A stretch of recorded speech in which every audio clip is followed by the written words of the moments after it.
Peut-être très rapidement, voilà, je disais, un de nos comédiens les plus célèbres du cinéma français, enfin, en tout cas pour une partie des cinéphiles dont vous faites partie, j'en suis sûr.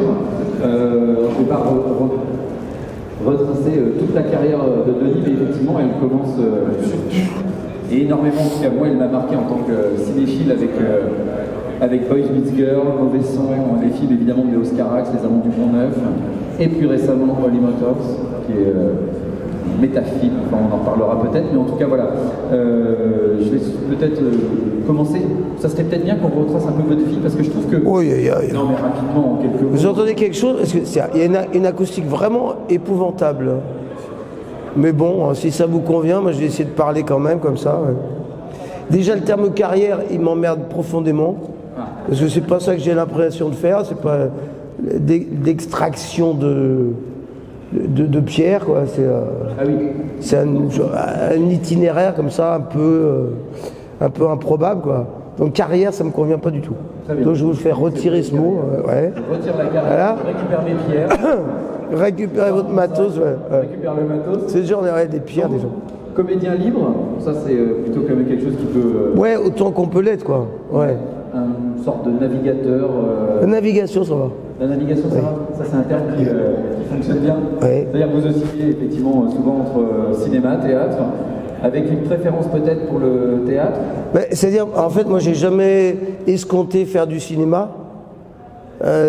Si j'ai choisi d'être comédien, à un moment donné, j'aurais pu faire circassien aussi, parce que j'étais un peu doué pour tomber, pour sauter, etc.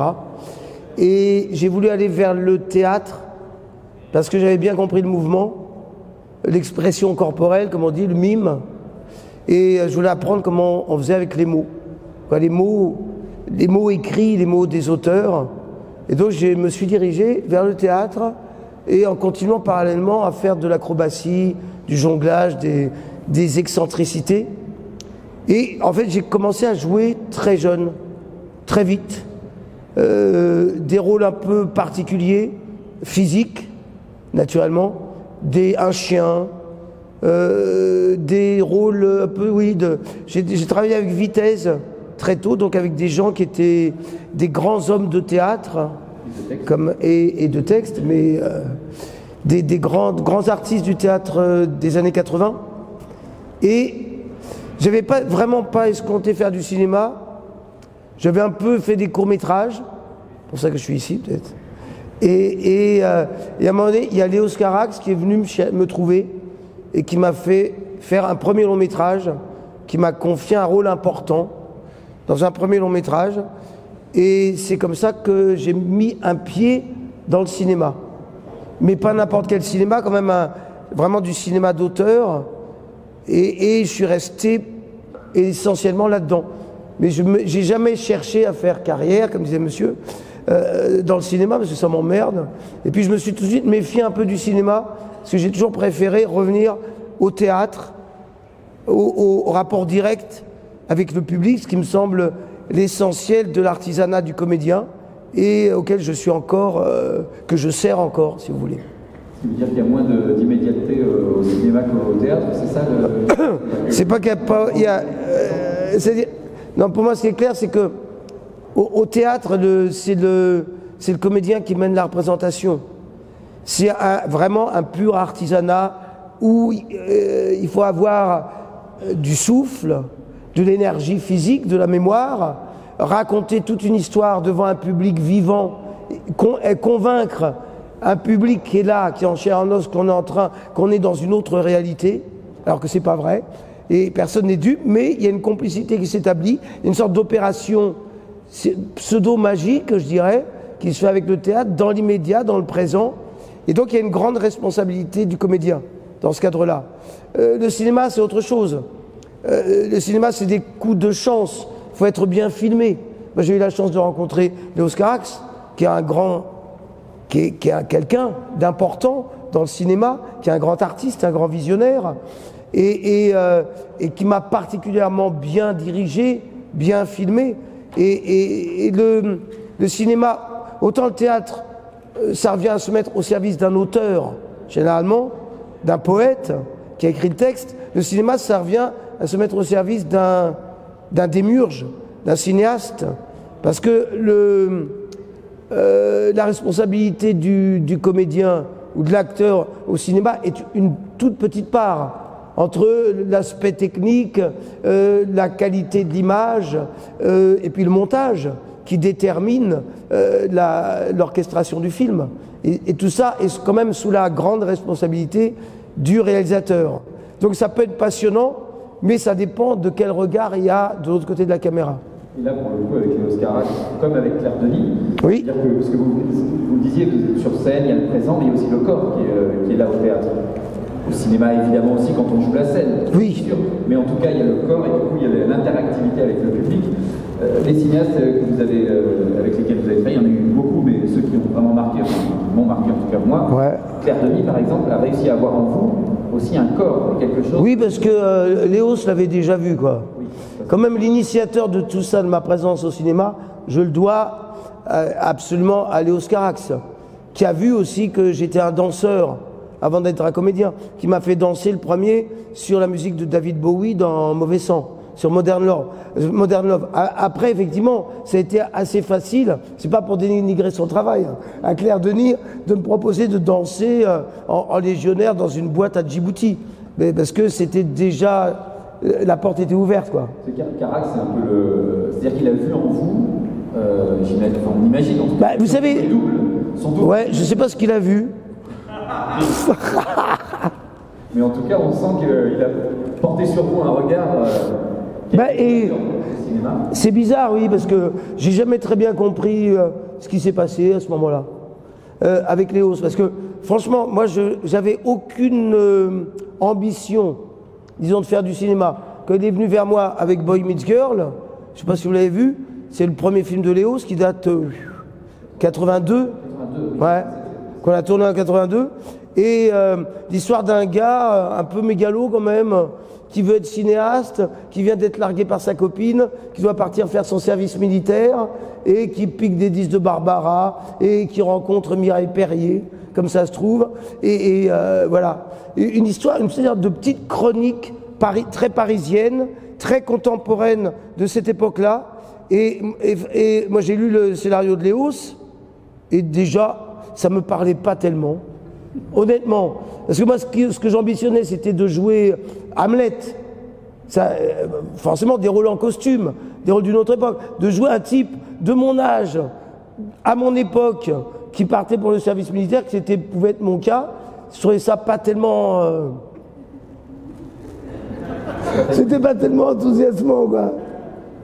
Bon, après, j'ai eu de la sympathie pour le scénario, parce qu'il y avait des détails typiquement de Léos, des détails de poésie, de poétique de l'existence qui m'ont touché, des choses qui ont à voir avec l'enfance, notamment cette scène où il y a Alex, qui s'appelle Alex déjà, qui passe sur le Pont Neuf et qui voit, en écoutant du David Bowie d'ailleurs, et qui voit un couple qui s'embrasse, comme ça en tournant, et il les regarde, et il leur balance un peu de thunes, comme si c'était une attraction foraine.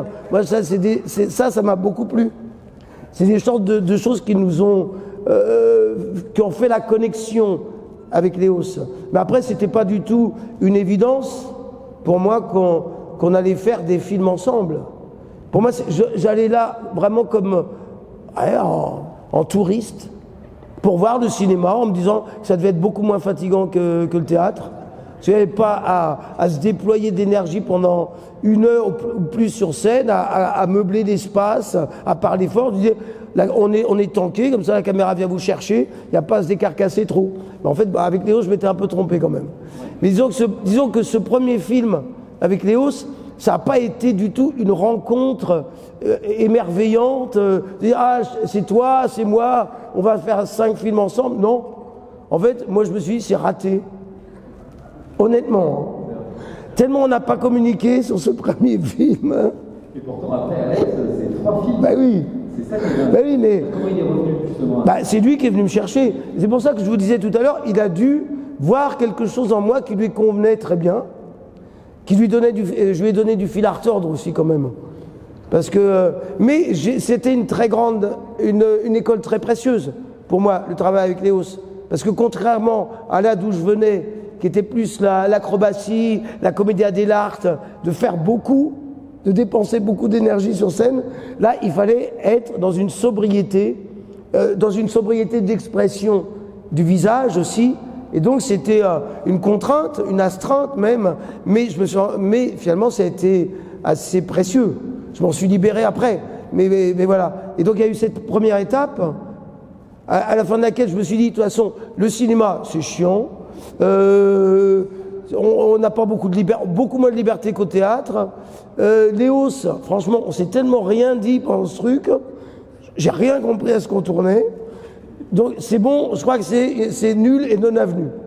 Et en fait, 2 ans après, à peine, 1 an après, il y a Léos qui est venu me voir au théâtre pendant que je jouais une pièce qui marchait très bien. Au Petit Odéon à Paris, je jouais un chien. Et ça me convenait très bien. Un chien parlant. Ça marchait, les gens étaient vraiment contents, c'était vraiment une réussite. Puis qui s'appelait Adi Edi, d'une femme tchèque, Yelena Kohout, petite fable soviétique, satirique soviétique, et je faisais un chien, et à un moment donné, les gens, il y avait une petite audience, quoi, mais ça marchait très bien. Et à un moment donné, pendant la pièce, j'avais une pause, où je restais perché, les jambes ballantes face au public, et c'est des moments où je regardais le public. Et un jour, donc aux 3/4 du spectacle, je regarde le public, et au 2e rang, alors que les gens étaient contents, je vois un type qui fait la gueule comme ça, très sérieux. C'était Léos, qui était venu me voir, et on s'est vu après le spectacle, donc ça m'a un peu gâché la fin de la représentation quand même. Mais au sortir du truc, il m'a dit « Ah, j'ai écrit un film pour que tu le joues ». Et franchement, je tombais des nues, quoi. Et c'était Mauvais Sang. Alors Mauvais Sang, c'était top secret, naturellement. C'était un scénario, j'ai même pas le droit de prendre le scénario pour le lire. J'avais dû aller au bureau de production et me mettre dans un café et lire le scénario et le rendre après. Et donc effectivement, j'ai fait ça. J'étais dans un café, j'ai lu le scénario de Mauvais Sang, tranquillement, pas tranquillement, quoi, de façon un peu inquiète, parce que c'était formidable le scénario.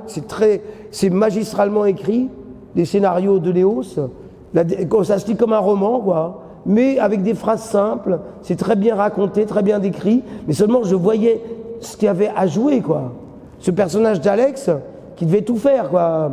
Courir, sauter en parachute, faire de la moto, faire de la manipulation faire du bonneto, tomber amoureux de Juliette Binoche, courir, alors que je savais rien faire de tout ça, quoi. Faire de la moto, je savais pas, sauter en parachute non plus, courir, j'aimais pas tellement non plus. Et donc je me dis, c'est super, mais c'est beaucoup trop pour un seul homme, quoi. En tout cas pour moi, ça me semblait démesuré. Et j'ai rendu le scénario avec Léos en disant, bah ouais, c'est cool. Mais je le fais ou je le fais pas? Ah non, bah j'ai jamais dit non. J'ai dit bah oui. Et après, on a entrepris de le faire, quoi, de travailler. C'est-à-dire de répéter, de faire comme généralement avec Léos, c'est jamais de parler de personnages, de psychologie, ça a été toujours de résoudre les enjeux du scénario. C'est-à-dire de passer mon permis moto, d'improviser sur Modern Love, de travailler avec un prestidigitateur, Abel, un type qui fait des tours de cartes, de m'exercer pour être à même d'accomplir les enjeux du film. Voilà, et ça paraît simple à raconter, mais c'est pas aussi simple que ça. Il faut trouver la dynamique. Et comme généralement avec Léo, j'avais aucun renseignement sur le personnage, j'ai été obligé de m'interroger, il m'a envoyé voir des films aussi, naturellement, parce qu'il y avait une qualité de cinéma ou de personnages avec lesquels il voulait dont je m'inspire, sinon rentrer en mimétisme. Mais après, pour moi, c'était, comme chaque fois, c'est une énigme à résoudre. Et si vous voulez, autant pour Boy Meets Girl, c'était quelque chose, j'entrais de plein pied dans un univers que je connaissais pas, habillé par les soins de Léos dans son esthétique, avec 2 directives essentiellement qui étaient d'ordre plastique, C'est-à-dire, il m'avait conseillé, avant le début du tournage, de pas froncer le front, c'est-à-dire de garder le front lisse et de pas avoir la bouche ouverte quand j'avais rien à dire. Et c'est riche, hein. Mais comme je suis bête, moi j'ai fait. Bah oui. Non, je suis pas bête, mais je suis partant, quoi. J'essaye de bien faire, quoi. Et donc effectivement, tout le tournage, je pensais front-bouche. Front-bouche. Et après, effectivement, heureusement, il y avait des gens dans son entourage qui m'ont, à un moment donné, donné un bouquin de Emmanuel Bove. Je ne sais pas si vous connaissez, cet auteur russe qui a écrit des romans très neurasthéniques en français, mais très beaux, des personnages un peu becquetiens, dans un truc qui s'appelle Henri Duchemin et ses ombres. Et je ne sais pas pourquoi, ce livre m'a éclairé. Il m'a envoyé voir aussi Peter Lorre, naturellement.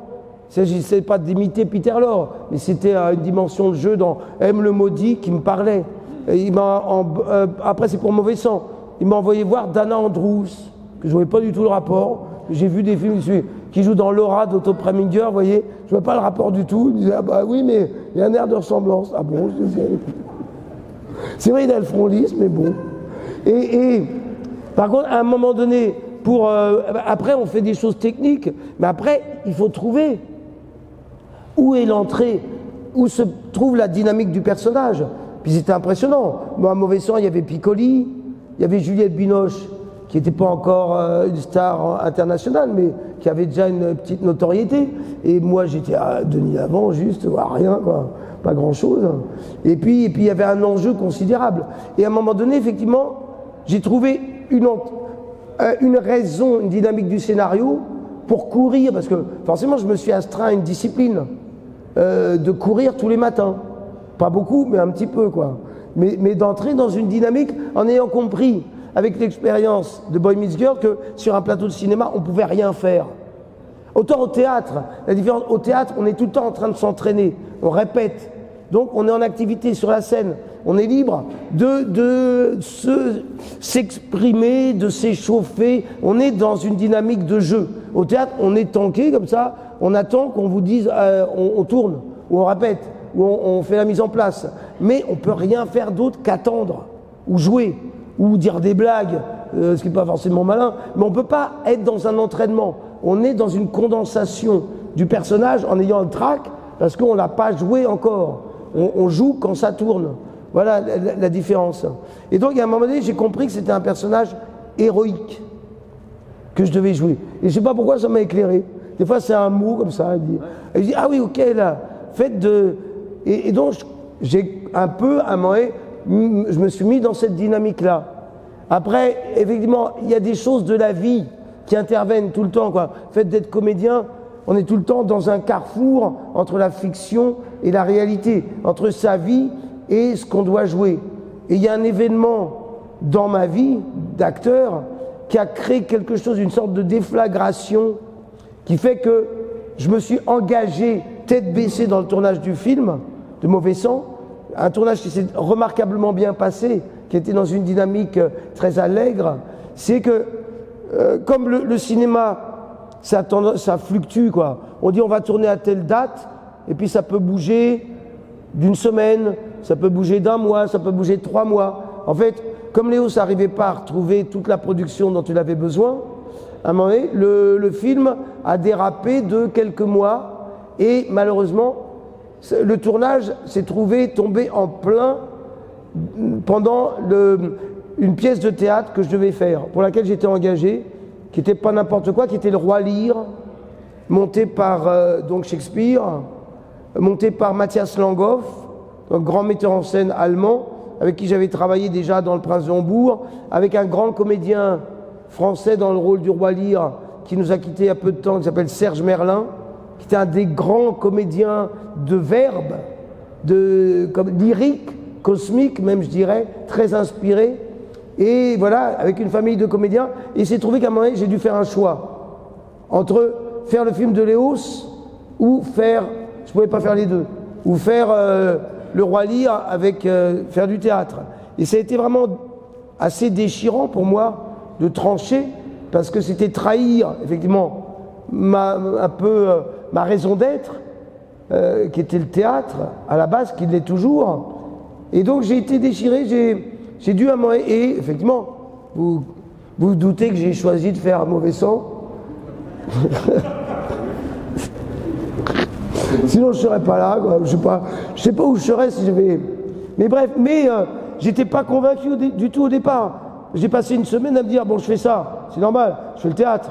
Puis 15 secondes après, j'ai dit, mais non, je vais faire le film, c'est normal. Et finalement, j'ai penché pour le film. Peut-être parce que, quand même, une des raisons, c'est que Léos l'avait écrit pour moi. C'est que déjà, il avait déjà, malgré que c'était notre deuxième film, une sorte de grande fidélité à ses comédiens. Je sais que, j'ai su après, qu'il y avait, comme il cherchait quand même des producteurs, il y avait un producteur qui lui avait promis de produire complètement son film de façon royale s'il se débarrassait de Juliette et de moi et qui prenait Marlène Jobert et Richard Anconina. Non mais vous rigolez, mais j'en connais peu qui auraient résisté de jeunes cinéastes à son deuxième film, j'en connais peu qui auraient résisté à cette possibilité. Et il y en a qui auraient fait une petite lettre, excuse-moi, mais je tiens beaucoup à faire mon film, alors je crois qu'il faut mieux que je le fasse dans ces conditions, et ça aurait été sans doute une catastrophe. Je sais pas, mais bon, ça aurait été marrant à voir, quoi. Et donc voilà, je me dis, Shakespeare, ça c'est déjà joué, le Roi Lear, ça se rejouera, et tandis que Mauvais Sang, c'est moi qui dois jouer. Et peut-être que ce tournage aussi, il y avait beaucoup de choses, ça m'inquiétait beaucoup. Il y avait une dynamique créée par la peur de ne pas savoir, d'aller de foncer dans l'inconnu. C'était pas tellement, pas du tout l'idée du succès, d'une réussite, parce que je pouvais pas savoir justement le retentissement qu'aurait ce film. Bien sûr que non. C'était pas cette ambition-là, mais c'était d'aller vers l'inconnu, d'aller vers ce qui me faisait le plus peur à ce moment-là. Mais disons que, curieusement, la dynamique de ce film, pour moi, elle a été créée par cette trahison, par le fait d'avoir trahi une famille de théâtre. C'est ça qui m'a donné l'énergie, justement, de ne pas déchoir, d'aller à fond de la demande. Donc de me mettre vraiment à bosser plus que jamais, de courir, de passer toutes les étapes de ce parcours accidenté qui était Mauvais Sang. Influencé par la vie, effectivement, et ses choix cornéliens. Mais ouais. Du coup, comment ça s'est passé sur les Amants du Pont-Neuf? Parce que alors là, on parle du tour, c'est difficile avec Mauvais Sang, mais les Amants du Pont-Neuf, c'est quand même... Non, le Mauvais Sang, ça a été très très joyeux et très harmonieux comme tournage. Il y avait une dynamique extrêmement fraîche. Après, les Amants du Pont-Neuf, c'est une histoire extrêmement lourde. C'est-à-dire, je pourrais en parler jusqu'à demain matin, quoi. Même un peu plus, quoi. Mais c'est un peu la résultante de notre rencontre avec Léos. Il y avait manifestement un manque de communication, de dialogue. Parce qu'on a, pendant 3 ans, pendant les 3 premiers films qu'on a fait, Boy Meets Girl, Mauvais Sang et Les Amants du Pont-Neuf, on a très peu communiqué. Sauf pour l'essentiel. Sauf de dire ce qu'il y avait à faire. Mais on n'a pas été du tout dans une relation amicale. On a l'impression que vous êtes son double à l'écran. Oui, je sais, oui, mais ça n'empêche pas. Non, pas du tout. Non. Non, c'est pas comme on s'imagine, mais des fois c'est bien comme ça. Des fois on peut être en sympathie avec quelqu'un et rien faire de génial, hein, mais on est dans un rapport humain. Là, il y a une tension entre nous qui est productive de quelque chose quand il y en a un qui filme et l'autre qui est filmé. Et voilà. Bon, mais après, effectivement, ça peut, surtout quand on aborde des choses aussi périlleuses que le tournage des Amants du Pont-Neuf, c'est-à-dire essayer de toucher une vérité de la misère sociale, de ne pas le jouer, d'essayer d'incarner ça à l'écran, c'est périlleux, quoi, forcément. Et donc on est parti là-dedans, et ça a été d'entrée compliqué. Quoi, pas d'entrée, mais ça a été extrêmement compliqué, parce que si vous voulez, Mauvais Sang, ça a été une réussite à l'époque. En 86, quand c'est sorti, c'est un film qui est tombé exactement en phase avec une génération, ou plus quelques générations, comme ça, à qui ça a parlé complètement. Le film dont moi, avec ça, j'ai été brusquement très connu. Du jour au lendemain, et je vous assure, c'est pas très... C'est un drôle d'histoire. Parce que moi, j'avais l'impression d'avoir fait mon boulot, simplement. Et brusquement, je passais de l'inconnu total, d'être connu un peu en comédien de théâtre, par rapport à une petite audience, et brusquement, d'avoir plein de gens qui s'intéressaient à mon cas, de savoir d'où je venais, qui j'étais, des gens de cinéma, des gens du public, des gens du métier. Et il y avait un peu une confusion qui a perduré.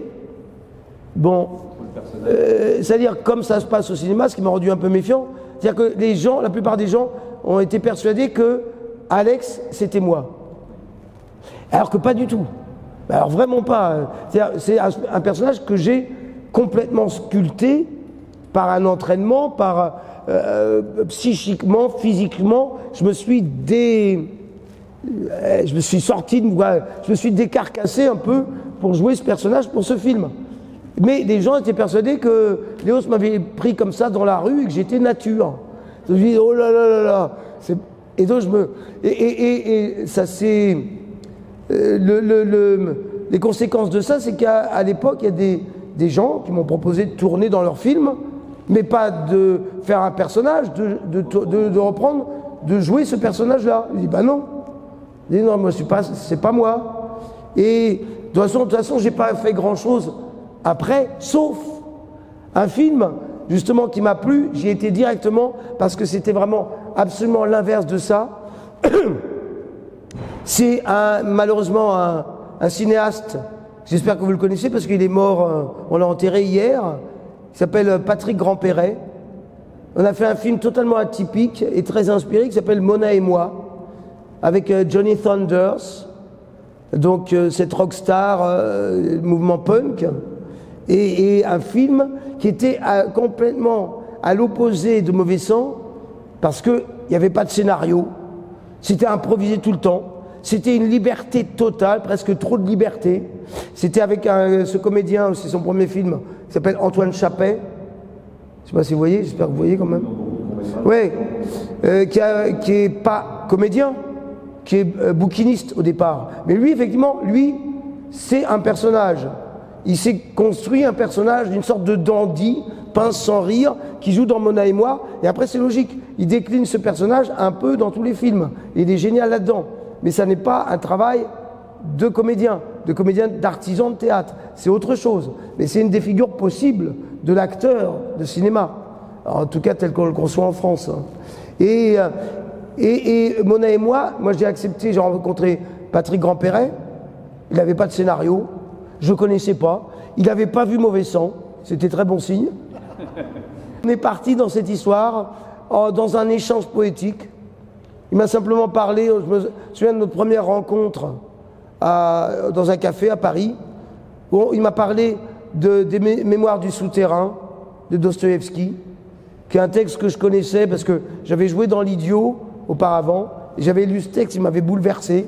Je ne sais pas si vous voyez, c'est un truc très très retors où il dit je suis un homme méchant, un homme plutôt repoussant, je crois que j'ai une maladie de foie, d'ailleurs je ne fais pas confiance aux médecins. C'est une sorte vraiment les Mémoires du sous-sol, qui raconte une histoire, mais c'est un personnage touchant et extrêmement perverti psychiquement, et qui est très intéressant. Donc on a parlé de ce personnage, et puis on a parlé d'Apollinaire.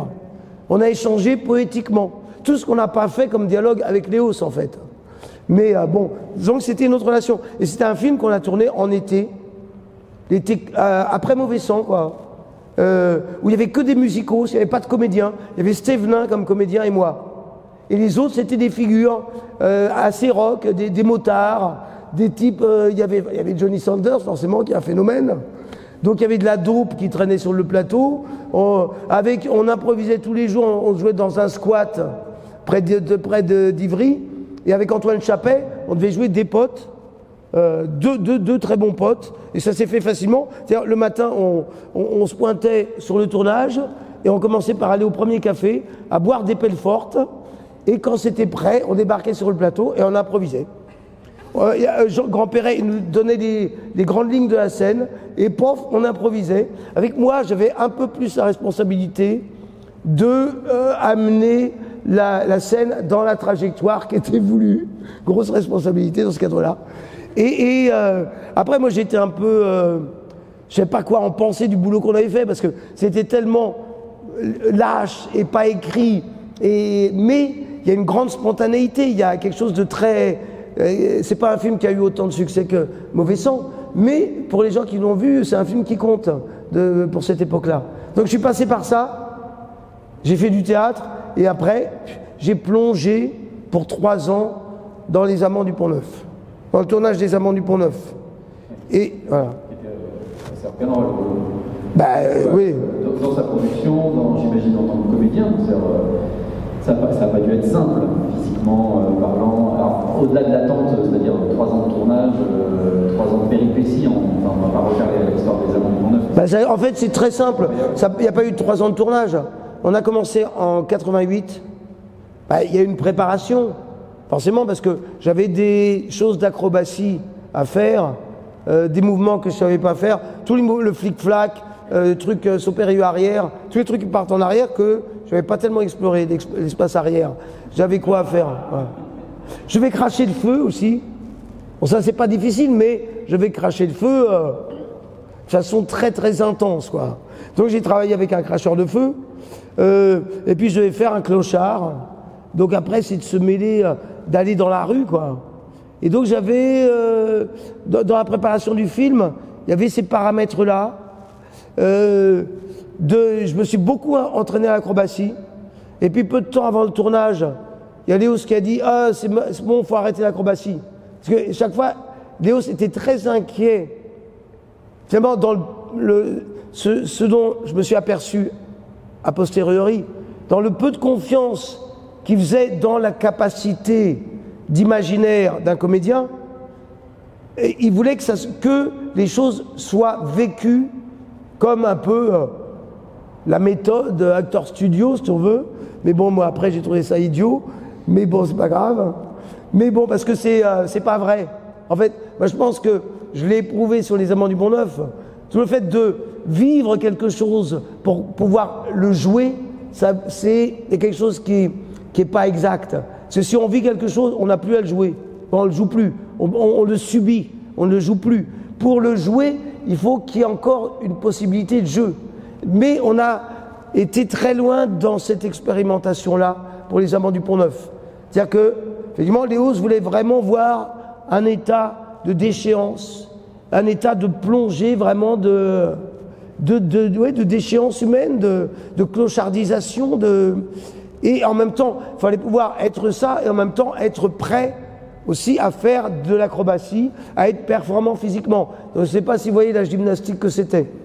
Mais disons, ça a commencé vraiment de travers, on peut le dire, parce que moi, il y a un moment donné, j'ai plus compris ce qu'on voulait de moi, et j'ai eu peur. C'est la première fois que j'ai eu peur pour ma santé mentale, parce que autant pour Mauvais Sang, tout le monde me disait « Ah, ça serait bien que tu cours, ça serait bien que tu ailles en forme, que tu te fasses un nettoyage de peau, c'est-à-dire ça serait bien que tu prennes soin de toi ». Comme jamais on l'avait fait pour moi depuis que j'étais môme, quoi.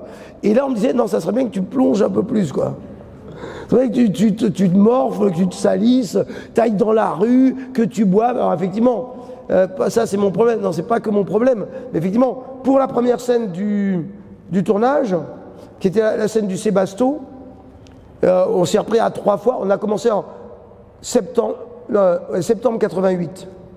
Donc, sur le Sébasto, à Paris. Et Léos m'a dit, ça serait bien que tu arrives avec une proposition. Mais j'ai pas réfléchi sans 7 ans, quoi. Je me suis dit une proposition. En plus, je m'étais arrêté de boire. J'étais en état de sobriété totale depuis 6 mois à peu près pour préparer le tournage. Et puis, c'était un état de vie dans lequel j'étais. J'étais parfaitement clair. Et je me dis, ah bah oui, en fait, je vais replonger pendant 3 jours, 3 nuits, je vais me mettre à mal, et puis j'arrivais sur le Sébasto, et puis voilà, je serai en état pour tourner le film. Et ben en fait, ça a commencé mal comme ça, si vous voulez. Parce que effectivement, j'ai fait ça. J'ai été traîner 3 jours, 3 nuits à Paris, dans les rues, refaire les bars que je n'avais pas fait depuis des années, depuis 6 mois. Vraiment bien m'amocher un peu. Mais comme ça faisait 6 mois, j'étais très entraîné, j'étais quand même très en forme. J'avais 25 ans, 26 ans à l'époque. Et je suis arrivé sur le plateau en me disant, ah ouais, c'est bien là, je suis un peu, ouais, je suis bien patiné, j'ai une couche de crasse et tout. Et c'était complètement idiot, je suis arrivé sur le plateau, premier jour de tournage, j'ai salué tout le monde. Et on m'a mis dans une loge, je me suis habillé comme un comédien pour jouer un rôle de clochard, avec des habits propres de clochard, quoi, tout frais. Et je me suis retrouvé sur le Sébasto, et en fait, tout l'état que j'avais pensé accumuler pendant 3 jours, il s'était envolé complètement. Donc on a tourné le Sébasto, et puis, bah voilà, une semaine, à la fin de la semaine, il y a Léos qui m'a dit, non, en fait, le Sébasto, ça va pas, il faut le refaire. Et là, je me dis, oh putain, on est mal parti, quoi. Je vous épargne des détails, parce qu'après, il y a tous les rapports humains, tous les trucs, et moi, en même temps, j'ai pas essayé de m'insurger contre ce film, j'ai essayé de faire bien. Et donc, le deuxième semaine de tournage, Léo aussi me dit, ça serait bien que, ouais, le Sébasto, ça va pas, faut le refaire, et puis, ça serait bien qu'il y ait moins de paroles, c'est-à-dire qu'on parle moins. Déjà, on parlait pas beaucoup, ça serait bien qu'on parle moins. Et moi, j'étais en panique, je me dis, bon, faut que je fasse clochard, je savais plus du tout qu'est-ce que je jouais, et je me dis, bon, bah, ok, j'y vais. Et donc, je me suis pointé sur le plateau, et totalement autiste. Je dis, je suis clochard, ok. C'est-à-dire, je vois personne, je parle à personne, je suis tout seul dans ma bulle, dans la rue. J'allais au maquillage, je ne me suis pas regardé dans le miroir. Pendant 3 ans, je ne me suis pas regardé dans le miroir au maquillage. Mais j'étais obéissant, j'étais à l'écoute de ce qu'on me demandait. Mais je me disais, bon, je ne parle pas. Et puis, je voulais trouver une voix cassée aussi. Et je vais pas parler, puis ça va sortir comme ça. Je vais finir par trouver, ça va se condenser. Moi, je comptais beaucoup, et je compte toujours beaucoup, sur l'inspiration, sur une sorte d'immanence, à un moment donné, d'être dans une telle concentration ou sollicitation psychique et physique pour un personnage, qu'il y a quelque chose qui se découvre, qu'il y a quelque chose qui éclot. Ce qui peut se passer au théâtre, ce qui se passe au théâtre, ce qui peut se passer au cinéma. Moi, inspiré, ça m'est arrivé de faire des mouvements, des sauts, des choses que je ne saurais pas faire tout seul, que je fais uniquement parce que c'est dans la tension, dans la condensation de la représentation ou du moment où ça tourne. C'est-à-dire le flic-flac que je fais, ou le truc sur le mur que je fais, sur le mur du métro, que je fais dans Les Amants du Pont-Neuf, tout seul, il me faut une parade, quoi, si ça tourne pas. Mais parce que ça tournait, hop, je trouve l'énergie magique, cette condensation-là pour faire les trucs. Et donc, deuxième jour, je me dis, bon, dans la deuxième semaine, je me dis, bon, je parle à personne. Et c'était quand même pesant, quoi. Je me dis, jusqu'à temps, ça va durer, jusqu'à temps, je vais tenir comme ça. C'était très mal parti. Et puis, en fait, j'ai commencé à perdre pied, et l'alcool aidant, en me disant, putain, faut que je replonge, faut que je continue à plonger dans un état éthylique pour tourner le Sébasto et tout. Je disais, mais putain, faut que j'arrête, et c'est toujours pénible. Et à un moment donné, je me suis mis, et j'ai été pris de parano. Je me suis dit, mais ils veulent ma peau. Sincèrement, j'ai eu peur, je me suis dit, en fait, ils m'en veulent de la notoriété que brusquement qui est apparue avec Mauvais Sang. Autant pour Mauvais Sang, on m'avait porté comme ça au pinacle pour que je sois bien, en pleine forme et tout. Là, ils veulent me détruire, en fait. J'ai vécu comme ça, dans le présent du tournage. Grande parano. Et je comprenais plus ce que je jouais, je comprenais plus. C'est qui allait, je ne savais plus. Et à un moment donné, ce qui a été formidable, c'est que dans cet état de perdition, bon après, ce qui était curieux, c'était moi j'étais vraiment tout seul. La différence de rapport, c'est que c'était peut-être pas forcément plus confortable, mais Léos et Juliette, donc Juliette, elle a joué aussi, on était les deux à porter le film, elle était tout le temps sur la brèche pendant 3 ans, quoi. Juliette, elle était avec Léos. Et moi, j'étais totalement isolé. Donc, et je jouais dans le film, l'amoureux de Juliette. Donc c'était une sorte de rapport un peu tordu, bizarre, quoi, étrange, scabreux. Et à un moment donné, j'étais en perdition. Je dis, bon, il faut que j'arrête de boire, mais ouais, je vais boire encore quand même pour être dans le rôle. Et puis, bref, déchéance totale.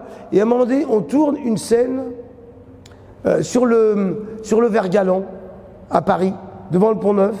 Une scène où je devais être derrière un buisson et regarder Juliette qui faisait sa toilette, à poil devant une fontaine. Et moi, j'étais derrière ce buisson, comme désespéré, en me disant, je sais pas ce que je fais là. Je sais pas ce que je fais, je joue plus, je joue rien. Quoi. Je suis là, je joue rien. C'est pas brillant, quoi. Au bord de la dépression totale. Et après ça, il y a Léos qui me dit, en fait, j'aurais montré un truc dans les rushs. On regardait jamais les rushs en principe. Et il me dit, ah bon? Et il me montre cette scène là où j'avais l'impression de rien jouer, d'être rien, quoi. Il me dit, tu vois, le regard là que tu as, et ben le personnage, c'est exactement ça. Bon, ça m'a pas rassuré plus que ça. Mais il dit, mais bon, en tout cas, lui, ça l'a rassuré. Mais du coup, je sais pas si vous voyez, ça a été le déclencheur, en fait, le repère sur lequel on s'est fié après, dans les différentes étapes de tournage, avec Léos, pour des fois où on tâtonnait, on ne savait pas ce qu'on jouait, il dit de rappeler ce regard-là, et Léos me disait simplement, ouais, plus d'oubli dans le regard. Il dit, ah oui, d'accord, ok. Ouais, et ça se fait comme ça, quoi, de briques et de broc. Voilà. Donc une aventure. Parce que ceci dit, l'Escarac, c'est un bon fil rouge. Parce que là, après, ça a été. Vous avez arrêté pendant un long moment de tourner. En fait, après, on a tourné jusqu'à.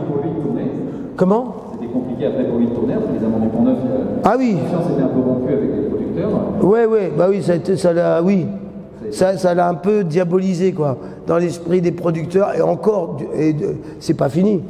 Ouais, ça reste. Mais bon, le film, il reste aussi dans l'estime de quelques personnes, donc c'est pas totalement raté, quoi. Ouais. Et vous le retrouvez après dans Tokyo. Oui. Avec un personnage, quand même, alors là, étonnant. Monsieur Merde, oui.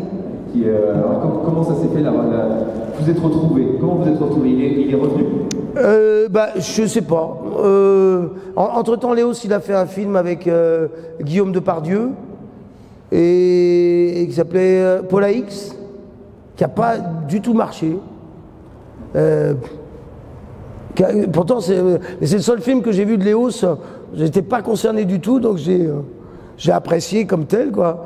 Mais ça pas, curieusement, c'est un film qui a été avec Catherine Deneuve, Guillaume Depardieu et Katia Golubova, donc qui est devenue sa compagne et qui est morte juste avant le début de Holly Motors.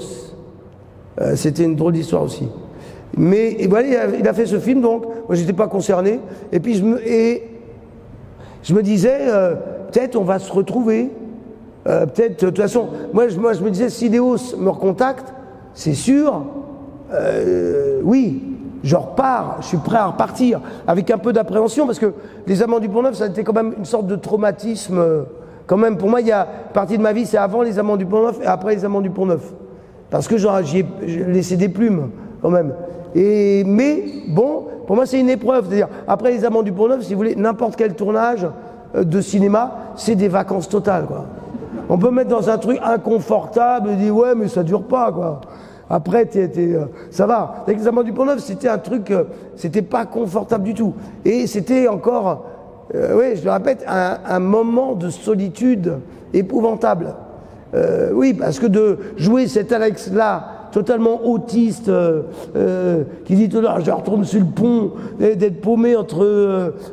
voilà, dans cette situation-là, c'était un drôle d'expérience. Mais je ne regrette pas, parce que ça m'a apporté énormément aussi. Oui, ça m'a apporté, je ne sais pas quoi, mais en tout cas, ça m'a libéré de quelque chose. Ça n'a pas atténué mes peurs ni rien, mais effectivement, après je suis retourné au théâtre de toute façon, illico. Enfin, illico, après, j'ai été faire 3 pièces de théâtre d'affilée, quoi. Il fallait que et même pendant les arrêts du film. Mais disons, après je me disais, ouais, peut-être qu'on va se retrouver. ou peut-être pas, avec Léos. Et curieusement, on s'est retrouvé pour Tokyo. Donc lui, il a tourné Paula X, qui n'a pas marché du tout, donc qui a achevé de le déconsidérer dans l'esprit des producteurs français. Et c'est les Japonais qui aiment beaucoup, qui ont toujours beaucoup aimé son cinéma, et qui lui ont proposé de participer à un triptyque sur Tokyo, avec Michel Gondry et Bong Joon-ho, faire chacun un film de 30 minutes, dont le seul lien c'était à Tokyo. Et c'est pour ce film, il a inventé ce personnage merveilleux qui s'appelle Monsieur Merde, qui est la meilleure trouvaille qu'il ait faite, avec moi en tout cas. Mais c'est curieux, il me semble que la possibilité de ce Monsieur Merde, c'est venu, en fait, grâce à un autre film et un autre cinéaste qui s'appelle Harmony Korine, je ne sais pas si vous connaissez, peut-être, qui est un cinéaste américain, indépendant, qui a fait un film, on a fait un film ensemble, il a fait un film avec moi qui s'appelle Mr. Lonely, où je parle anglais même, où je joue Charlie Chaplin, un sosie de Charlie Chaplin, une histoire de sosie. Histoire de sosie de Michael Jackson et de communautés de bonnes sœurs qui font Je vous le recommande, c'est un beau film. Et là-dedans, il m'a proposé d'être Charlie Chaplin dans une communauté de sosies. Et ma femme était Marilyn Monroe, et notre fille était Shirley Temple, et il y avait la reine d'Angleterre, il y avait le pape, il y avait que des Anglais qui jouaient des trucs, des sosies, quoi. Et donc, pour ça, il m'a mis une sorte de postiche. Et Léos joue d'ailleurs dans ce film, il joue l'agent de Michael Jackson. Donc on était dans ce même film. Parce que Harmony est un ami de Léos, naturellement. Et lui, Harmony tenait absolument à tourner avec moi. Et pareil, c'est-à-dire, si vous voulez, c'était drôle, c'était aussi la plupart des cinéastes, en dehors de Léos, que j'ai rencontrés, après, mais c'est Léos, je pense, qui m'a donné ce crédit aussi, ils m'ont toujours fait une confiance totale. Alors que Léos était très sourcilleux, défiant, méfiant par rapport à ce que je pouvais produire, inventer. Et avec Harmony, c'est-à-dire, il m'a choisi en premier pour jouer dans son film. Il tenait absolument à moi. Et après, j'étais en Chaplin. Moi, je m'éclatais à être tout le temps en Chaplin, toute la journée, habillé en Chaplin. Et pareil, comme Grand Perret, mais différemment, Harmony Korine, c'est un type qui adore les comédiens et qui adore saisir des scènes qui ne sont pas prévues. Donc, il s'écarte tout le temps du scénario. Donc, la directrice de production s'arrache les cheveux, naturellement. Mais tous les jours, on s'improvisait. Dès le premier jour, moi j'étais juste habillé en Chaplin, on jouait dans un château en Écosse. Et puis je vais me faire du café. Bêtement, je suis à l'évier comme ça. C'était pas dans le film. Et Harmony tournait dehors. Et il me voit par la fenêtre, il me dit « Ouais, reste comme ça, on va tourner !» Il mène la caméra et tout. Et on tourne le gars en train de faire la vaisselle, quoi, c'est idiot. Et donc, après, mais tous les jours, où que je me trouve, bon, j'avais amené un peu du matériel pour m'entraîner, pour faire le clown, concertina, balle de jonglage, pour me mettre dans ce mood-là. Et tous les jours, on improvisait des scènes. Et c'était un pur plaisir. C'était un très bon moment de cinéma, de tournage. Et je ne sais pas pourquoi, mais je ne peux pas m'empêcher de penser que Léo, c'est en me voyant dans ce truc de grime qu'est venue cette possibilité de faire des personnages composés, des personnages avec de la postiche, du postiche, de l'artifice, ce qui a donné la possibilité, ce qui a fait naître Monsieur Merde. Parce qu'il y a vraiment une différence. Il y a un hiatus vraiment entre Les Amants du Pont-Neuf, qui est la fin du triptyque des années 80, Boy Meets Girl, Mauvais Sang, Les Amants du Pont-Neuf, où j'ai vraiment la sensation de faire des personnages que j'ai sculptés dans ma chair, vraiment. Autant pour Alex de Mauvais Sang, que j'ai sculpté dans une chose où je me suis affûté physiquement en courant, en faisant des exercices, autant dans Les Amants où je me suis alourdi à force de boire, à force de déprime, à force de solitude. Mais vraiment, c'est pas semblant. C'est vraiment des comédiens, des personnages que j'ai porté dans mon corps, que j'en ai subi le poids, ou j'en ai subi l'inertie, ou même la dynamique. Et à partir de Monsieur Merde, on a inventé un autre mode de travail, donc plus distancié, si on peut dire, avec des postiches. Et je ne sais pas si vous voyez tout ce qui est Monsieur Merde, non, bon, si. Personnage qui est avec un petit costume vert, comme ça, pieds nus, torse nu, et qui a une barbiche un peu en virgule, qui a les cheveux roux, tout roux, qui a un œil complètement... Lequel? Qui a un œil complètement aveugle, comme avec une taie sur l'œil, qui a des ongles très longs et très pourris, aux mains et aux pieds, et qui marche comme ça, à grande enjambée, et qui parle un langage que personne ne comprend. Qui dit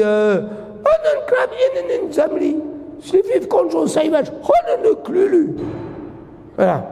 Moi je comprends, mais personne ne comprend. Il n'y a que moi, ça s'appelle merdogon, c'est un langage inventé. Mais ça commence par Glouglia, Alkero tout de suite. Il veut dire non, non, je ne veux pas. Il parle avec une petite voix aiguë comme ça, c'est charmant. Et il y a Jean-François Balmer qui joue dans le film un autre sortissant merdogon, mais lui qui est civilisé. Et ça se passe à Tokyo. Et donc déjà, il y a des paramètres physiques, des contraintes qui sont importantes pour le personnage. Déjà d'avoir des ongles très longs, ça vraiment long comme ça, hein, et recourbés. Mais c'était pas mes vrais ongles. Justement, c'est là qu'on a échappé au désir d'authenticité, de véracité de Léos. C'était pas possible que je me laisse poser des grands ongles pourris comme ça, ni l'œil crevé, ni le reste, ni que j'aille vivre dans les égouts pour trouver le personnage, les égouts de Tokyo qui plus est. Et donc voilà, donc il y avait des paramètres, ça ressemblait à du théâtre de rue. Pour moi, à de la commedia dell'arte, c'était comme de mettre un masque. Et curieusement, alors que tous les personnages qu'on a fait avec Léos, c'était laborieux pour Mauvais Sang, pour les Amants du Pont-Neuf, de dire ah oui, le personnage c'est ça. C'est exactement ça, c'est plus d'oubli dans le regard pour les Amants du Pont-Neuf, ou c'était une autre chose, un autre détail pour Mauvais Sang. Et là, dès les premiers essais du personnage qu'on a fait à Paris, avant de partir à Tokyo, où j'ai fait une déambulation comme ça, dans les rues à Paris, filmée par Caroline Champetier, déjà avec cette démarche, avec à peu près tous les attributs du personnage. Dès le lendemain, Léos il me dit ah, il existe. Le personnage, on le voit. Il dit, ah, c'est cool pour une fois. Et effectivement, pour moi, c'était ce personnage de Monsieur Merde, c'était comme si c'était un personnage que j'avais déjà expérimenté. Pour moi, qui était la résultante de tout le travail que j'avais fait dans mes débuts de cirque, de commedia dell'arte, surtout de commedia dell'arte. Ce masque-là, cette déambulation, ce personnage avec un langage, comme un personnage rêvé par un enfant, en fait, qui a un langage secret, qui a un comportement scandaleux, comme les burlesques, comme à peu près ce qui m'a inspiré dans ma jeunesse, de voir Chaplin dans ses premiers courts-métrages, ou Harpo Marx, quand brusquement il fout le bordel dans un truc de douane, qui est ce comportement qui est totalement insolent, anarchique et scandaleux. Et voilà, donc c'était assez simple. Ces retrouvailles ont été charmantes en fait. Avec Léos, est-ce qu'on s'est mieux compris? Brusquement, déjà on avait un peu mûri, on a commencé à se parler amicalement, à se soucier de la santé de l'autre, comme ça avoir une discussion, un échange à peu près humain, quoi, civil, normal. Et puis c'était très porteur, quoi. Ce personnage, pour moi, il y avait quelque chose de très jubilatoire à faire. Parce que plus vous retourniez vos premières amours, vous l'aviez dit, hein, la comédie dell'arte, le déguisement, le théâtre, et du coup peut-être que vous avez plus filmé là. Non, et puis surtout, il y a une chose qui est très importante, c'est que Léos, dans tous les premiers films qu'on a fait, et avec son compère qui nous a quittés il y a très longtemps déjà, Jean-Yves Escoffier, qui était chef opérateur sur Boy Meets Girl, Mauvais Sang, Les Amants du Pont-Neuf, c'était tous deux des acharnés du détail, du perfectionnement, de pousser très très loin, de faire... tout ça pour obtenir une très belle définition plastique de l'image, Mais quand on est comédien, c'est pas facile, il faut être patient, quoi. Et comme Léo aussi cherchait en tournant sur le jeu, ça faisait des fois de répéter des scènes, je ne sais plus combien de fois. Des fois, on a pu faire 70 prises, et c'était pas encore ça. Et pour le jeu, c'est épouvantable. C'est au bout de 70 prises d'une scène dramatique, quoi. Même les mots, on sait même plus ce que ça veut dire, quoi. Ça devient des onomatopées, on n'a plus du tout dit. Ça devient abstrait, ce qui vous sort de la bouche, quoi. C'est terrible. Et ce qui a été formidable pour moi, je dis ah ouais, c'est cool pour Tokyo. Comme on a tourné à Tokyo, naturellement, dans les rues de Tokyo, il faut savoir qu'à Tokyo, on n'a pas le droit de tourner dans les rues.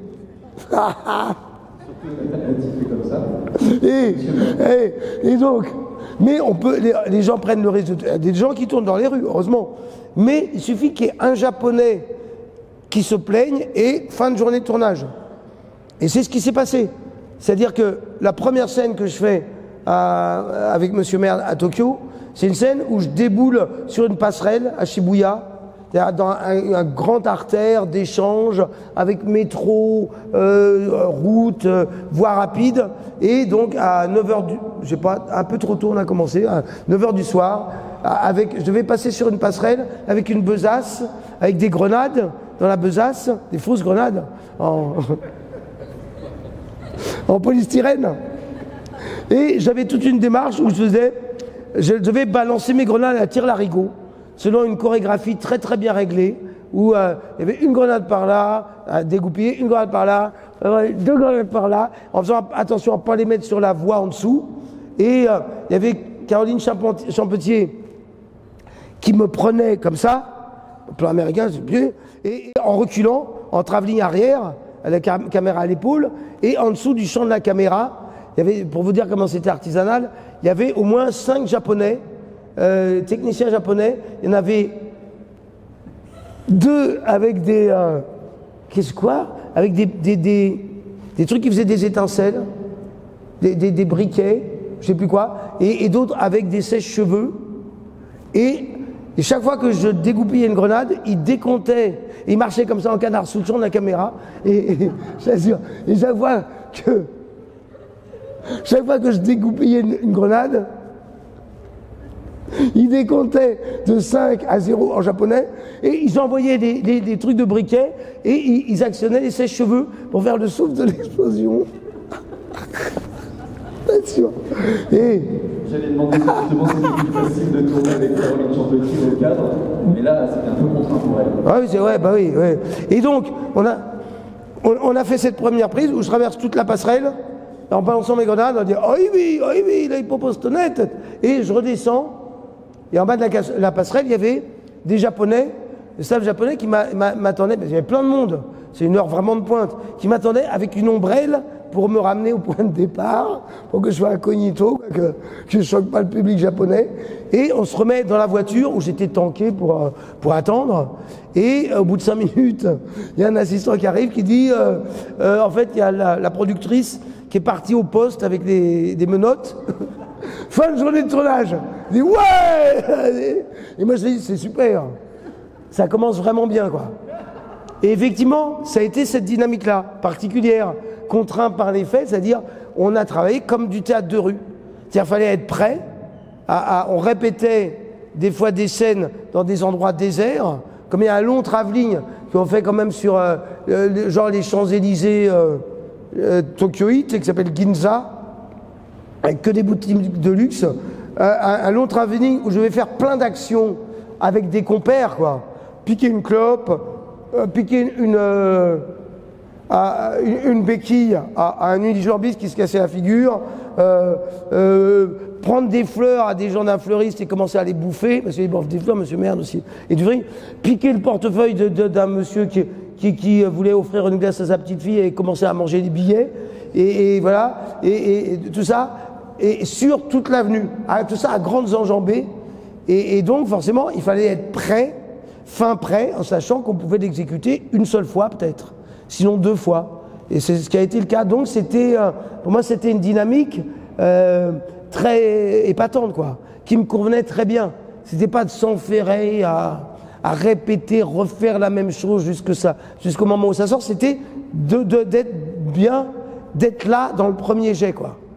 Et ça, pour moi, ça, c'est autre chose. C'est une dynamique de travail qui est beaucoup plus fraîche, spontanée, quoi. Bah, du coup, on va, parce que le temps passe, mais parce qu'il y a Holy Motors quand même. Ah oui, ah bah oui. Pour le coup, on est ailleurs, on est dans un autre univers. C'est quasi, c'est un film sur une réflexion. Qu'est-ce qu'être un comédien? Il y a aussi ça. C'est un film qui vient peut-être ouvrir autre chose, ou en tout cas, il vous a exploré en Alex pendant 3 films. Monsieur Merde, il vous a filmé. Ouais. Théâtre de rue, comédien à l'art, tel que vous étiez. Et Holy Motors, du coup, qui est vraiment une autre expérimentation de cinéma. Donc là, ça, pareil, vous en avez parlé dès Tokyo, parce que finalement, c'est quelques années après. Non. Vous savez déjà qu'il avait ce projet en vue avant Holy Motors, il y avait un projet. Normalement, les Japonais voulaient plus ou moins l'embarquer dans une sorte d'hommage à Kurosawa, et où il avait écrit un court-métrage qui était un peu la forme de Holy Motors. C'est-à-dire cette succession de personnages, de cette galerie de portraits, comme ça, de changements de personnages, et qu'il a développé, en fait, ça s'est pas fait, il l'a développé en un long-métrage, en faisant le scénario d'Holy Motors.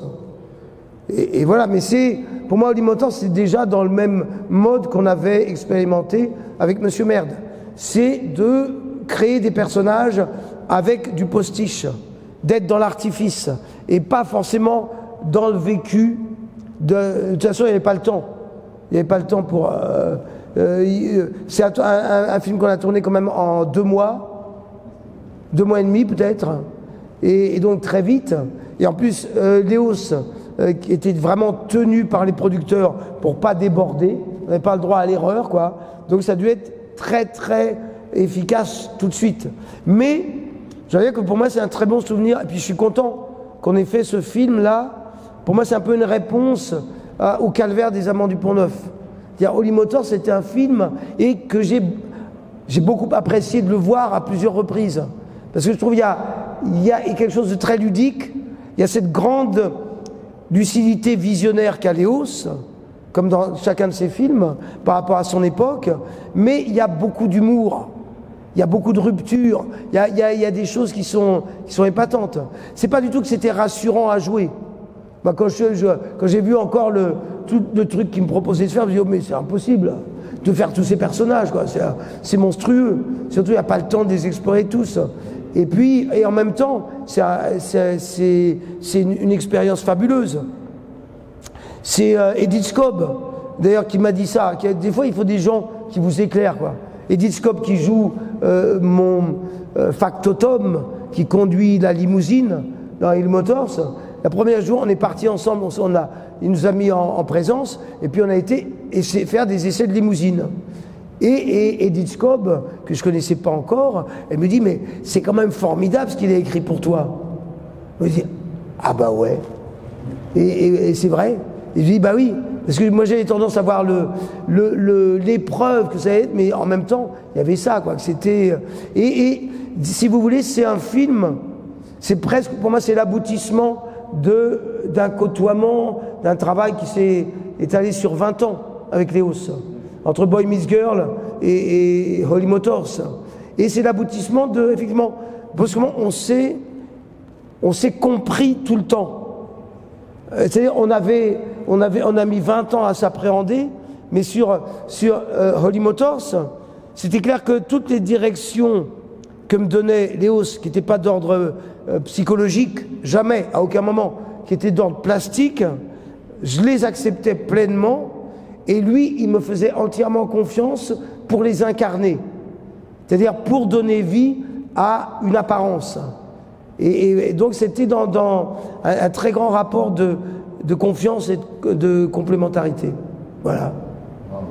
Jusqu'ici. Jusqu'ici. Si vous avez des questions... Ah bah oui, quand même. On allait faire... oui, c'est vrai, ouais. Je suis comme... Que lui qui pose des questions. Bah oui, c'est ça. L'idée, c'est que n'hésitez pas si vous avez. Parce que on a passé sous silence énormément de films, d'expérimentations, de choses, un peu plus aussi de théâtre, mais si vous avez des questions. Parce que j'ai fait des courts-métrages aussi. Hein. Ouais, pas mal. J'en ai fait énormément en fait. Voilà. Tout le monde est un peu sage. S'il y a un peu marre. Oui, question court-métrage, c'est-à-dire que, pareil, on vient vous chercher parce qu'on sent en vous quelque chose. En gros, ça a été un peu comme ça au cinéma. Bon, les réalisateurs de court-métrage, vous les accueillez comment? Parce qu'ils vont recevoir beaucoup, j'imagine, de sollicitations ou pas tant que ça? Non, non, heureusement non. Mais si ça me plaît, je dis oui. Et puis moi, j'ai toujours travaillé avec des gens que je connaissais pas. Quand je suis curieux. C'est aussi une histoire de curiosité, c'est un métier de rencontre quand même. Et moi, j'ai pas besoin de travailler avec quelqu'un qui a fait tant de films, qui est connu, pour me dire ah ouais. Souvent, j'aime bien travailler avec quelqu'un pour moi qui est complètement neuf. Même s'il a fait des films déjà, je veux pas savoir. Je n'ai pas envie de regarder. C'est une histoire nouvelle. C'est une prise de connaissance. C'est un dialogue qui commence à partir du moment où on travaille ensemble. Il y a toujours cette notion du présent quand même dans ce que vous faites. Ah oui, c'est un métier, c'est ça, c'est un idéal presque, qui est difficile à sauvegarder aujourd'hui, quoi, pour n'importe qui dans la société dans laquelle on est. C'est évidemment, c'est de cultiver le présent, de chercher à être comme on l'est absolument, ou le plus possible, sur une scène de théâtre. La représentation, elle se passe avec le public, où on n'est pas en disant bon, je vais faire ça après, je vais faire ça, j'ai rendez-vous. Non, on est dans le déroulement de la représentation au mieux possible, idéalement, dans chaque moment qu'on vit, dans chaque émotion dans laquelle on est, et on essaye d'emmener le public dans ce déplacement qui est tout le temps dans le présent. Alors que le cinéma, paradoxalement, c'est un art du présent au moment du tournage, mais c'est surtout un art qui a après mis sur image. Oui, après on est forcément, il y a un décalage entre la réception du public et le moment où on a joué un film. Oui, ça doit être perturbant. J'imagine que c'est peut-être aussi ce qui vous a plus orienté vers le théâtre, pour cet amour du présent et de la scène, plutôt que vers le cinéma. Non, parce que je suis toujours retourné au théâtre, parce que pour moi c'est un exercice qui est beaucoup plus sain. C'est-à-dire j'ai plus l'impression d'exorciser quelque chose en étant au théâtre et d'être dans un rapport où on ne me prend pas pour ce que je ne suis pas. C'est-à-dire pour les gens, le public que j'ai en face de moi, que je joue Richard III, que je joue du Beckett, que je joue n'importe quel monstre ou n'importe quel personnage romantique, les gens ne sont pas dupes. Ils savent que je suis un comédien en train de jouer, même s'ils acceptent le temps de la représentation de croire à cette illusion. Dès que je descends de scène, je peux aller voir le public, il ne me parle pas comme au personnage, il me parle comme à un comédien qui vient de jouer. Alors qu'au cinéma, il y a un truc qui est très très confus et qui est curieux. Ça crée une sorte d'iconographie de toute façon et de culte de l'image. Et c'est ça que moi j'essaie de toute façon de désacraliser le plus possible. Parce que ça ne m'intéresse pas. Le cinéma film, justement, le cinéma, enfin la famille du cinéma. Mais ce que je dois dire quand même pour la défense du cinéma, c'est que c'est une ambassade épatante.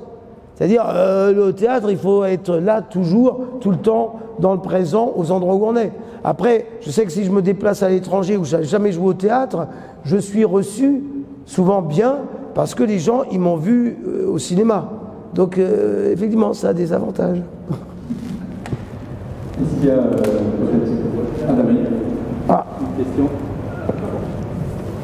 Bonsoir Denis. Bonsoir. Je suis Gauthier Legros, je suis directeur du Cinémalus et on avait eu le plaisir de vous accueillir pour un film Tuvalu. Donc c'est avec plaisir que je dois revenir maintenant. Ce que je dois dire par rapport à Paul Haïx, que moi j'avais eu le plaisir de découvrir à Cannes, c'est qu'il faut se méfier de la version cinéma, parce que la version réelle du film, Paul Haïx, donc de Oscarax, la vraie version du film, elle a été diffusée à la télévision. C'est une version longue qui est beaucoup plus intéressante que celle. C'est celle que j'ai vue moi aussi. Oui. C'est beaucoup plus intéressant que ce qu'on a pu voir au cinéma. Juste pour dire ça. Mais effectivement, là, vous le dites, il y a un truc assez étonnant, c'est en En fait, sur l'incarnation, j'aimerais bien que vous disiez un mot sur l'incarnation que vous avez par rapport au rôle qu'on vous donne au cinéma. On a écrit des choses pour vous, en fait. Donc, du coup, c'est très différent de ce que vous avez pu faire au théâtre. Ça marque une frontière considérable, j'imagine, chez Carax. Je n'ai pas compris c'est quoi la question. C'est des rôles qui ont été écrits pour vous. Donc... Ah oui, bien sûr. Mais si vous voulez, c'est pas aussi, il n'y a pas une frontière aussi grave que ça. Pour moi, chaque fois, on me propose.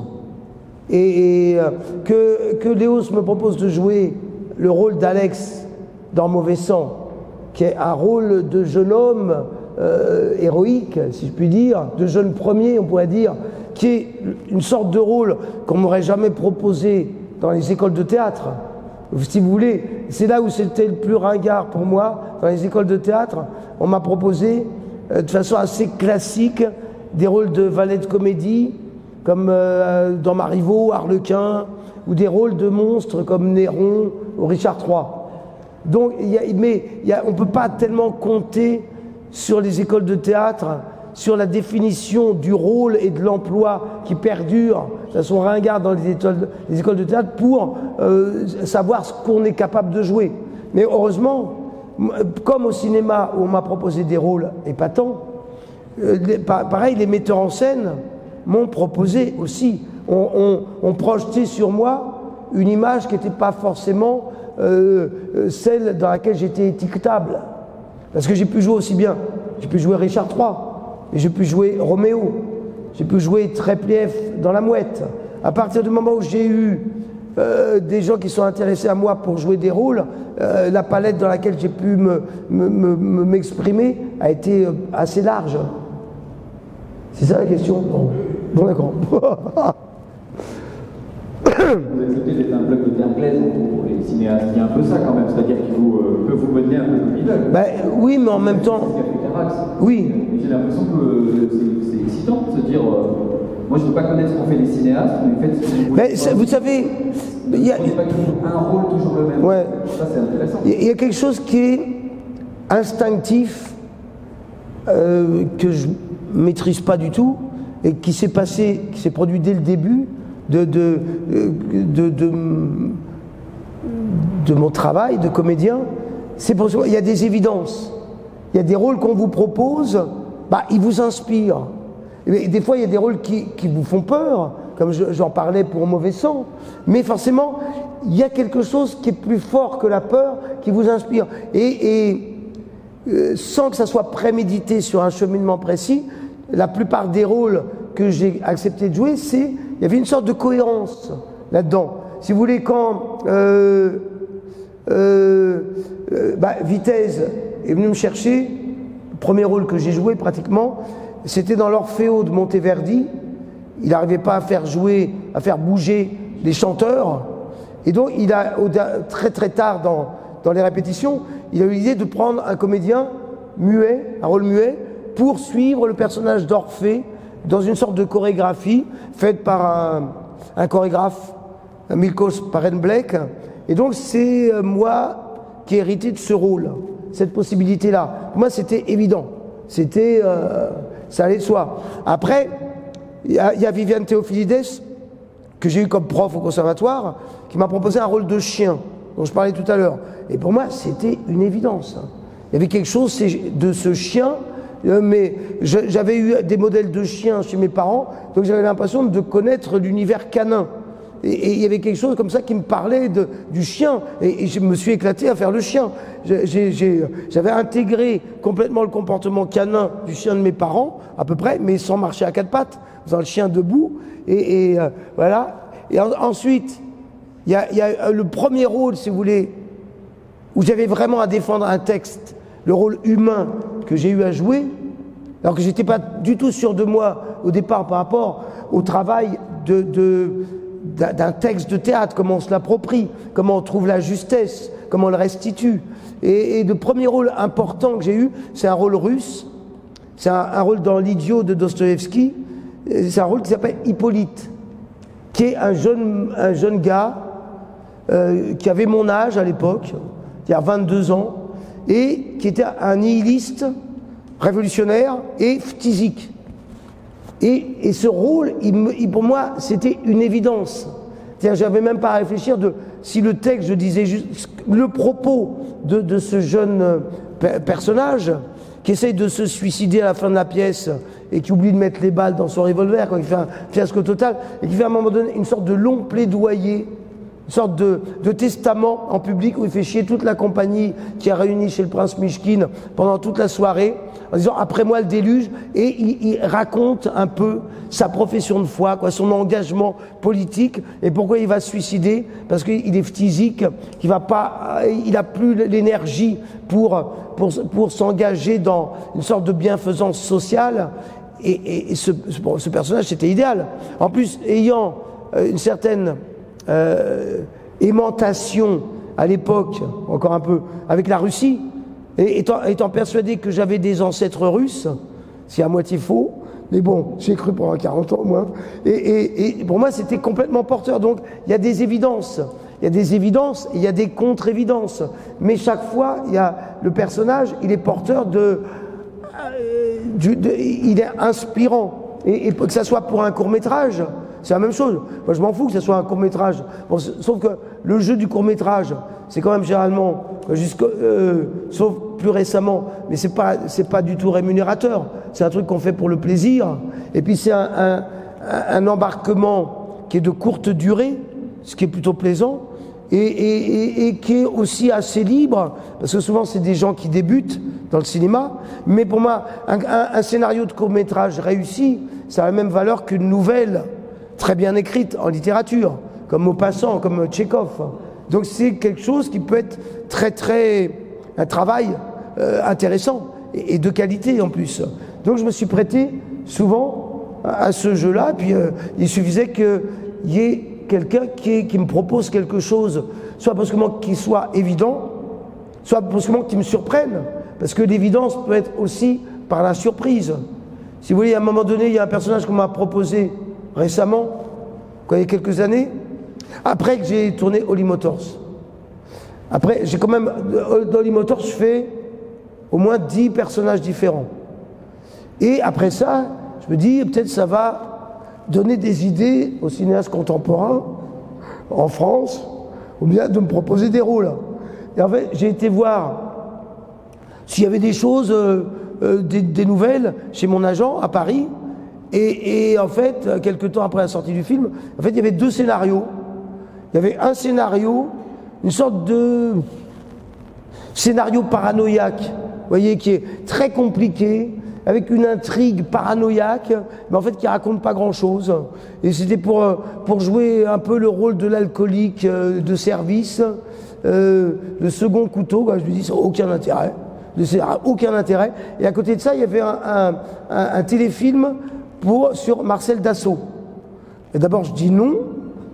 Puis après, je dis, ah, mais en fait, pourquoi pas? Effectivement, je regarde Marcel Dassault et je regarde le scénario qui raconte quand même une trajectoire de 30 ans de la vie, même plus, de Dassault, qui commence comme le gars passionné d'avion, et puis qui commence quand même, qui fait fortune, qui n'est pas la figure cliché qu'on connaît à l'arrivée, qui est un type qui passe par des étapes, qui s'implique dans la guerre d'Espagne, qui soutient des communistes à un moment donné, qui refuse de travailler, de collaborer avec les Allemands, qui est protégé dans les camps d'extermination par des communistes, donc qui a une dette envers les communistes, et tout en restant une sorte de grand financier, il verse son obole tous les ans à la fête de l'UMA. Et donc je trouve un personnage qui est plus complexe que l'image qui lui survit, et donc je me dis, ah bah oui, je veux faire Dassault, qui est aussi évident ou pas évident que de faire Chaplin. Je me dis, je vois, Dassault, c'est un type de mon gabarit, et il suffit de mettre des lunettes en écaille par-dessus, une moustache. En plus, je me souviens que mon arrière-grand-père était ingénieur pendant la guerre de 14-18, dans l'aéronaval. qu'il a inventé le système à arbre à cames pour tirer à travers les hélices des avions à l'époque, des biplans. Il dit, il y a à voir, il y a un imaginaire historique qui rejoint la fiction qu'on me propose. Donc c'est tous ces ingrédients-là qui ne sont pas du tout prémédités de dire ah oui, on va faire une œuvre, un truc important ou pas comme film, mais c'est juste le goût de ça, quoi, le plaisir de dire ah ouais, j'y vais voir. Ça, c'est vous qui allez chercher pour le coup, ce scénario. Pas du tout. Non. Moi je fais rien. En fait, moi ma posture c'est d'être là, de me déplacer et puis de rencontrer des gens et de voir ce qu'on me propose. Et même les scènes, c'est pas vous qui les initiez parce que... Non. En fait, j'ai initié 2 spectacles, quoi, plus ou moins initiés, on m'a un peu forcé à les faire. Parce que, au départ, moi, si je pouvais rien faire, des fois, je me disais, mais bon, quand on me sollicite, j'y vais. Mais j'ai fait 2 spectacles, un spectacle, une pièce qui s'appelle Big Shoot, un ami, un écrivain, comédien, Kofi Kwaoulé, qui était avec moi à l'école de la rue Blanche, et qui m'a mis entre les mains une pièce qu'il avait écrite en disant « Si ça te plaît, t'en fais ce que tu veux ». Et c'est une pièce où il y avait 2 personnages. Big Shoot, c'est une histoire, c'est un couple assez classique, mais traité de manière non classique, entre un bourreau et une victime. Et il y a un personnage très très puissant qui parle beaucoup, ça commence par un chapelet d'insultes, presque musical, qui dit petit con, petit trou du cul, petite merde, petit salaud, salopard, tout un truc comme ça. Et l'autre, le personnage qui s'appelle Stan, il répond absolument en creux. Il dit « Je passais ». Eh bien, je suis passé. Et l'autre, il insulte tout le temps. Il y a vraiment 2 forces comme ça, 2 énergies. Et au départ, Kofi m'a proposé cette pièce, et je me dis, alors en fait, c'est le rôle du type phallo, du type en creux. C'est cette énergie-là dans laquelle j'ai jamais été jusqu'ici qui m'intéresse. Si vous voulez, je sortais de Beau Travail où j'avais joué un personnage de légionnaire dur comme ça, et là je me dis non, j'ai envie de jouer le personnage qui est en creux, un peu si vous voulez, si on prend un truc de clown, il y a le clown blanc et l'Auguste. Je me dis j'ai envie d'aller vers cette énergie-là.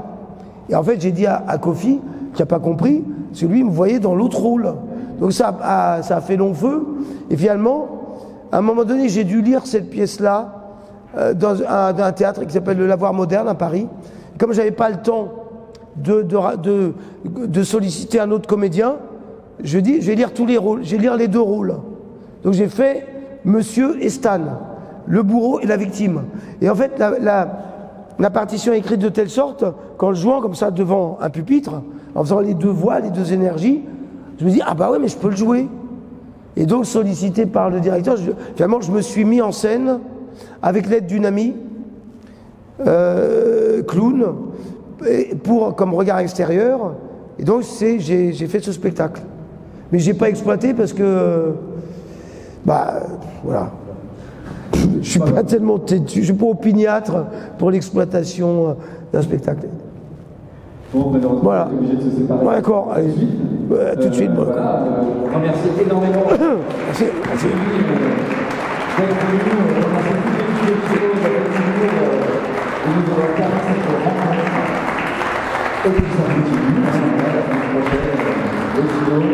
Merci beaucoup, Tony. Au plaisir. On va travailler sur les comédiens l'année prochaine. On ne sera pas sans...